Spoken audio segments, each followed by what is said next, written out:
For the longest time, I was begging and praying that people recognized me as an actor and not just an anchor.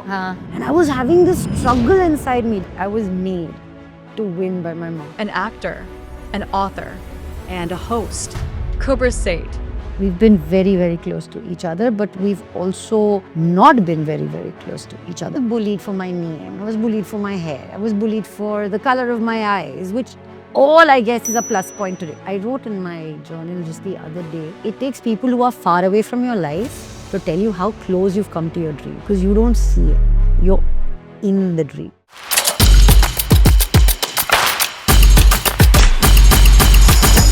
Hello and welcome. You're with Rule Breaker. We're breaking some rules. But what rules are we breaking?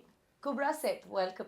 Hi! My God, that was such a cool, sharp introduction. Where are you in your world as Kubbra Sait? Is this where you thought you'll be? Yeah, Why? I thought I'll be here. I think everybody thinks and demands some level of excellence from themselves when they move to a city like Mumbai.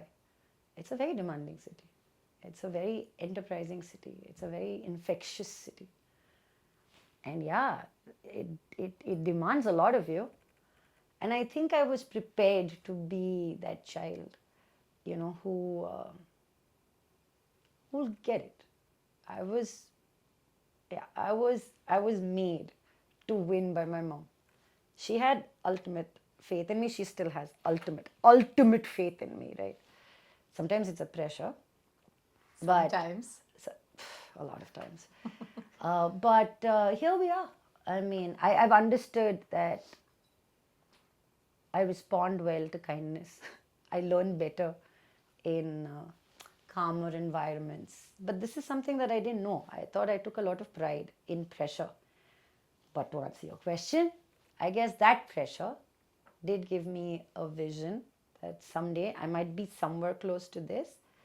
And I wrote in my journal just the other day, it takes people who are far away from your life to tell you how close you've come to your dream. Because you don't see it.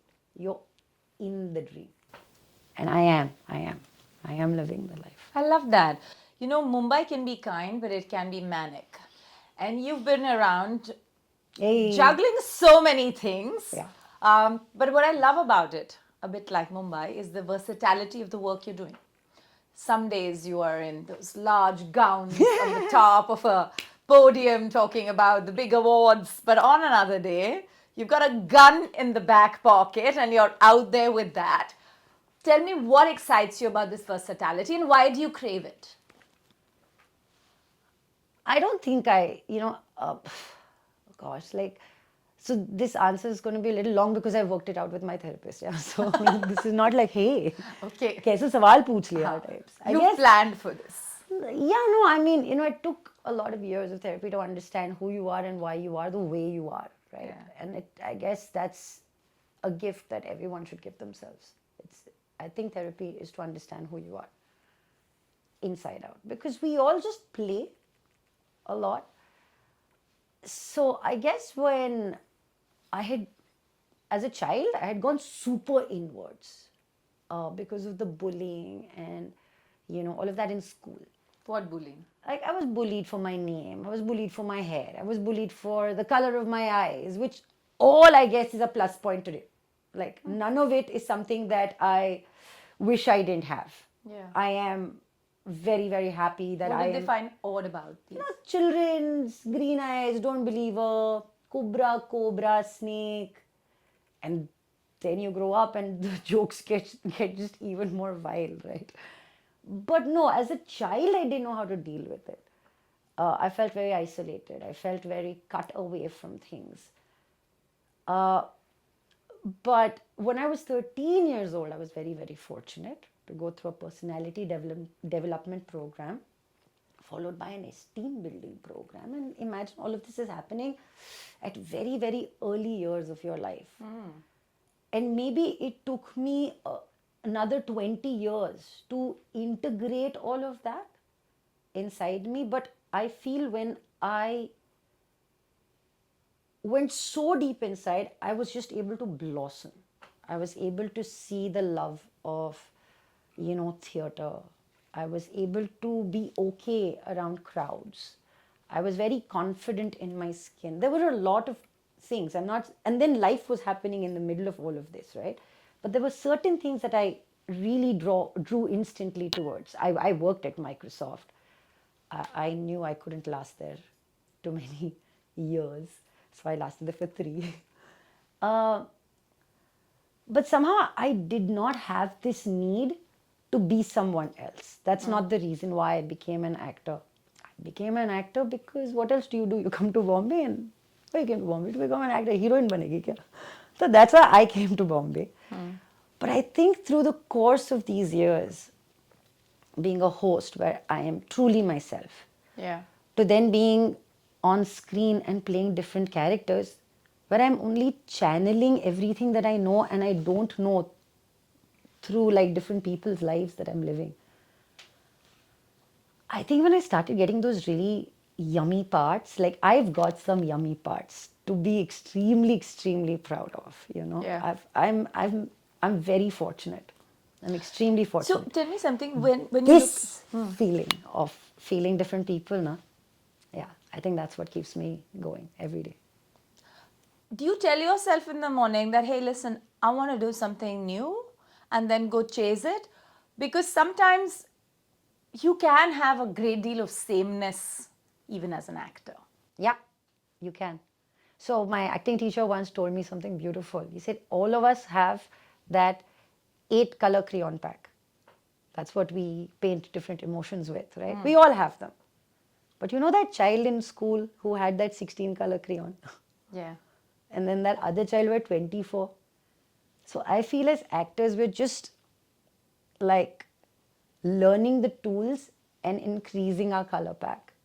So you can paint the same picture with your 8-colored crayons, but you can also paint the same thing with different hues, because that's how many hues we have in the spectrum. We can paint the picture that we want to, but it really depends on how many tools you have.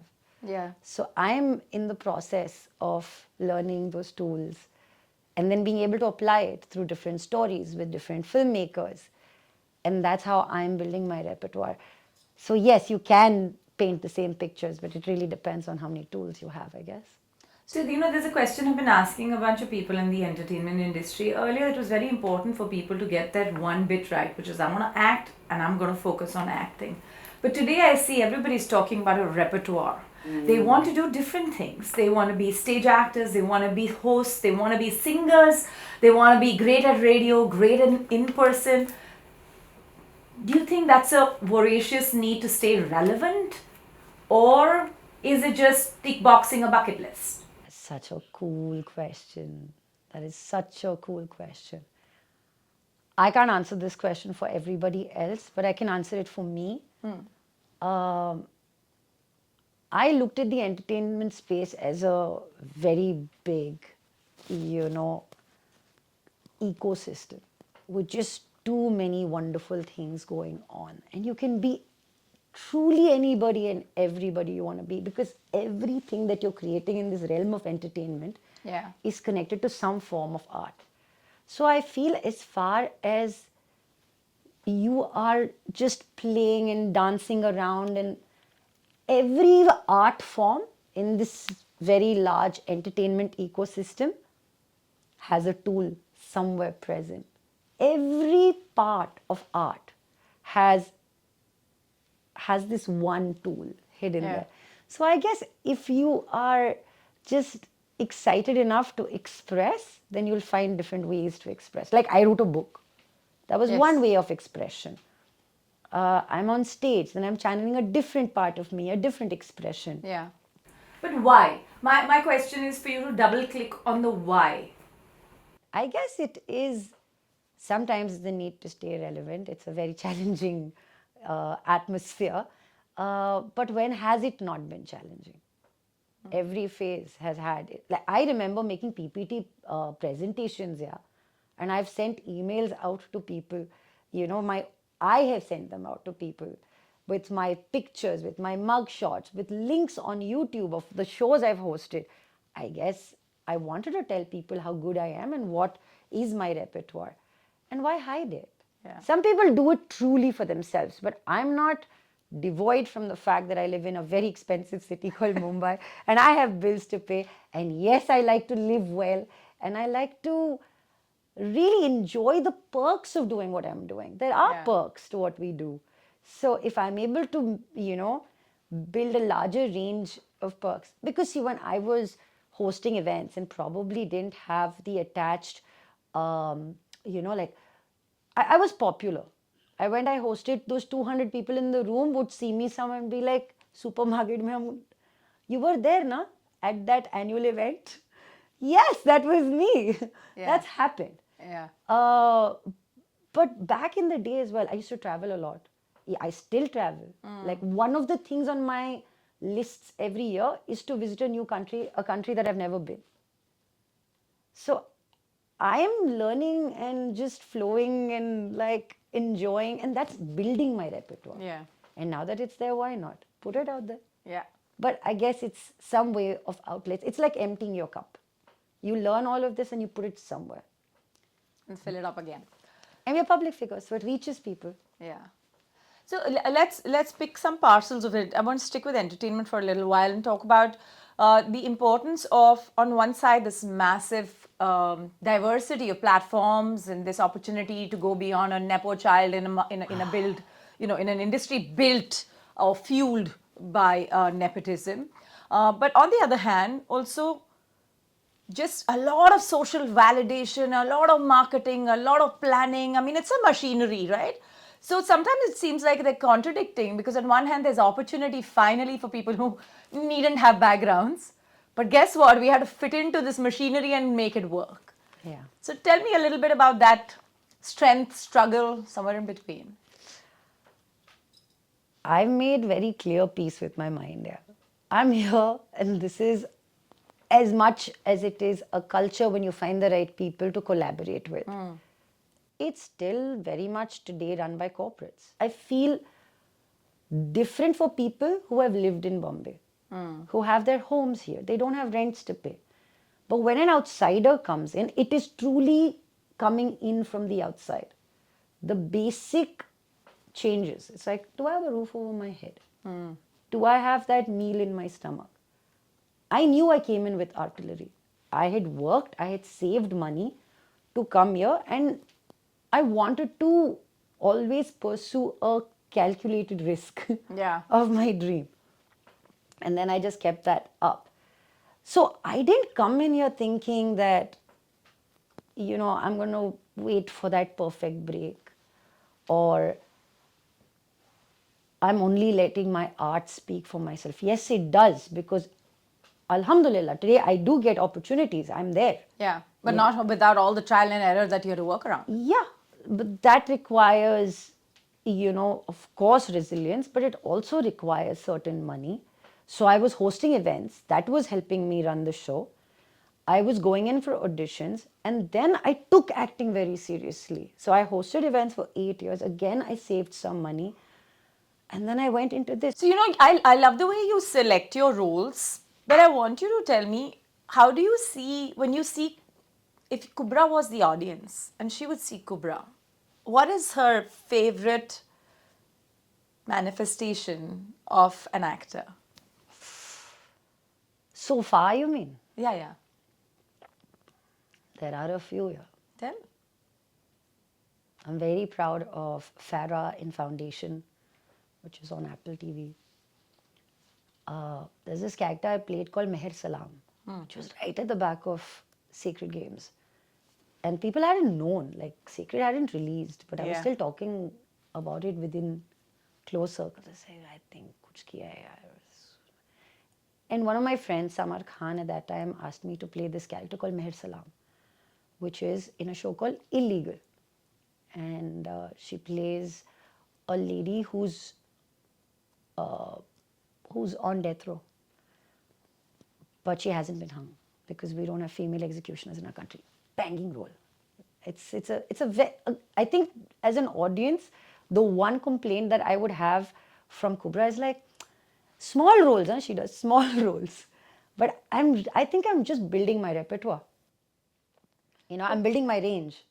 and I'm getting very many opportunities to do that. I love, obviously, Cuckoo. I love Ria from Jawani Jaane Man. I really like the characters. I think I'm really looking forward to this film that I've done called Son of Sardar. It comes out this year. It's the first comedy role that I've done. I mean, I'm a part of a comedy ensemble. That's amazing. It's a comedy film, and I haven't done one. So I'm They've really latched excited. on to all the funny things you're up to otherwise. Hi, humans. Hi, humans. I know. Oh my God. So, Kubbra, I want to spend a little bit of time on social validation. Everyone I talk to in the entertainment industry takes me straight to the point that on one side all the money and all of that stuff is there, but listen, guess what? If people aren't liking my posts enough, if I'm not able to find that kind of validation on social media and virality, does that sometimes question the premise of an actor? It depends, honestly, if you're looking at social media to bring you revenue.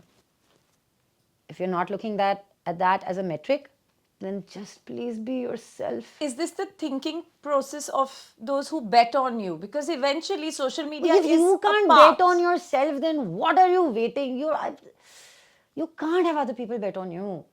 And you can't be like, मेरा validation वहाँ से आता है. नहीं, your So for validation Kubbra's- comes from here. Is social media currency for Kubbra? Yeah, but I don't run my house with it. So I'm not dependent on it. But that's really like the metric you need to put in your own brain. You're not just doing a creative thing. You're doing a creative thing with a business element to it. And as far as you find that balance, or you make that choice, I'm only doing this for business and nothing else. But Or I'm doing this for creativity and nothing else. Make that goddamn choice. It's really that. Yeah. But if you're Someone not would like a say rainbow- that it's not such a black and white choice. Would you get rattled, For you, Kubbra? na, it's really you. But would you get rattled if social media was talking about something around your acting or around what you put out and they didn't like it? Let them not like it. Did I like it? Did I put in my 100% while doing it? And I promise to God, you put in 100%, you don't get 100% out. Then you look at your law of averages and you say, ठीक है यार मैंने 60% अच्छा ही किया. अब मैंने 10 project किए उसमें मैंने 6 प्रोजेक्ट में 60 70 मेरे लिए डिस्टिंक्शन है यार. मजा करो, ऐश करो. First class. First class pass हुई हो यार. अब इससे ज्यादा मतलब I am not doing this for other people. And the minute I latch that validation, I speak from experience. You know, for the longest time, I was begging and praying that people recognized me as an actor and not just an anchor. And I was having this struggle inside me, but that was me then. Then you evolve, then you learn. All right. And then you realize that you don't put all that energy into it because this is such a into out business. When it clicks with your audience, when it clicks with the viewer, you're going to be unstoppable. But you keep creating towards that direction. But when you were down and out thinking, when will I be recognized as an actor, not as an anchor? I kept putting ads out. And I then you kept worked telling, your hell yeah, off. you keep. I have done everything even then. I put ads out there. I've sent emails. I've made phone calls. I've kept at it. I really have. Yeah. You know, I just kept putting in the work because the day it changed, it was really overnight. And people don't see the kind of like effort that you keep putting in consistently. Like, and that's what I've learned. It's not motivation. Yeah. It is consistency. You wake up and you show up. Every day you show up and you do your best that day. If you can, you're winning. I want to take this way up, show up, and winning thing from entertainment to health. I watch you do a lot of physical activity, climbing mountains, rafting, Pilates, whatnot. Why is it important for women to start waking up to their body's needs? And I love the way you talk about the inner self. I mean, that is really all about managing your mental health, and your mental health is physical health. Just put that in perspective. You know, sometimes I really feel not enough women talk about women's health. They need to. We need to. I'll tell you a really funny story. My journey towards like I feel I'm the fittest, the hottest, and the sexiest that I've ever been today. All right. But it's How did you get here? consistency. Okay. Two, Yeah. I honestly didn't go there saying, मुझे सब कुछ पता है. I'm gym bro. I know what I'm doing. No, it was a lot of learning. I remember starting this journey. I've started, you start, don't go. I've done like CrossFit, didn't work out, done something else, didn't work out, constant injuries, didn't work out. Finally found myself a great teacher. First, get a good teacher if you really care. Yeah. All right.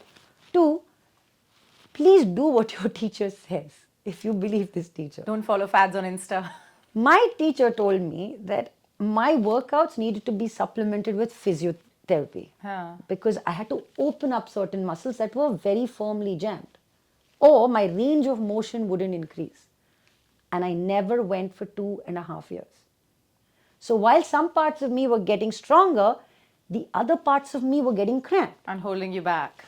Wow. When I went to my physiotherapist for the first time, I used to have a hunch. Literally, my scapula was not where it was meant to be. And I told my physiotherapist, no, this is normal. It's hereditary. My grandmother had hunch, my mother has hunch, even I have hunch. Today, not only do I not have a hunch, my mom is working towards straightening her back. How cool. You know, it is incredible the kind of confidence. Like, we've been asked to stay small, Yeah. you know, that's just been The our weight of society. judgment. Yeah, we've been doing this for too long. Kubbra, very deeply linked to this whole idea is the idea of what we eat. Well, you are what you eat, they say, right? I read this morning on the way in here. And the reason I bring that up here is because only in India, the concept of a diet is not eating. Around the world, it is about eating right. So I want you to tell me, what do you do when you do all of this workout? Or even when you weren't, perhaps eating right should be irrespective. Yeah. I mean, I wouldn't claim to say that I've been the best eater. I guess everybody's metabolism and their body composition and the chemical reactions going on in their internal system is different from everyone else. I don't think I ever gained like fat by eating a lot. That was just my body composition. Yeah. But what I realized is bad eating habits were making me so lethargic. My brain was not firing, and there was effort to be present. Yeah. But good eating helped me channel my brain. Like trying to have, your fiber in, keeping your gut health good. That helped me. Protein. Very important, especially if you're doing yoga and you're doing your strength training, your muscle require, and as women, at least Instagram tells me that as women, the older you grow, the lesser protein bonds your body starts to make. Yeah. And when you work out, you need more protein bonds, which is what keeps your muscle strong. Yeah. So you need to have that protein supplement. Go pick the one that works for you. Yeah. I have two questions, both in different spaces.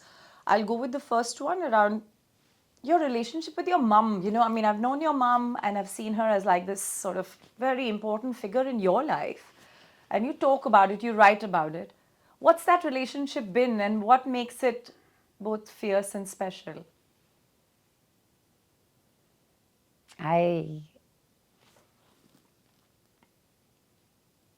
I'm very, very happy and extremely blessed to be born to Yasmin Sait, my mom. Somehow this lady, she never took no for an answer.